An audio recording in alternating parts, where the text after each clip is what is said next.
নমস্কাৰ, মই গুৱাহাটী মহানগৰীৰ পৰা মহানুভৱ হোম কেয়াৰ চাৰ্ভিচ চেণ্টাৰৰ জৰিয়তে আপোনালোক সকলোকে জনাও যে যিসকল ব্যক্তি কাম কৰিবলৈ ইচ্ছুক তেওঁলোকে কথাখিনি যাতে ভালদৰে শুনি লয়। আমাৰ ইয়াত কামবোৰ যেনে যিসকল লোক অসহায় অকলে থাকে অৰ্থাৎ বৃদ্ধ বয়সস্থ লোক তেওঁলোকৰ চোৱা চিতাৰ বাবে বেবী কেয়াৰ মানে শিশু চোৱা চিতা আৰু কিছুমান কাম যেনে ধৰক ঘৰুৱা চোৱা চিতা য'ত নেকি ৰন্ধা বঢ়াৰ পৰা আৰম্ভ কৰি ঘৰ এখনৰ সমস্ত কাম কাজৰ দায়িত্ব ল'ব পাৰে তাৰ বাবে এগৰাকী পুৰুষ বা মহিলাৰ প্ৰয়োজন। সেই গৰাকী ব্যক্তিক আমাৰ ফালৰ পৰা থকা খোৱাৰ ব্যৱস্থা সম্পূৰ্ণৰূপে কৰি দিয়া হ'ব এনেকুৱা ধৰণৰ কামবোৰ। গতিকে যদি আপোনালোক কোনোবাই কৰিবলৈ বিচাৰে মোক যোগাযোগ কৰিব।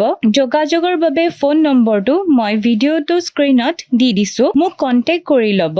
শেষত আপোনালোকে ভিডিঅ'টো সকলোৱে যাতে শ্বেয়াৰ আৰু ফলো কৰি দিয়ে। ধন্যবাদ।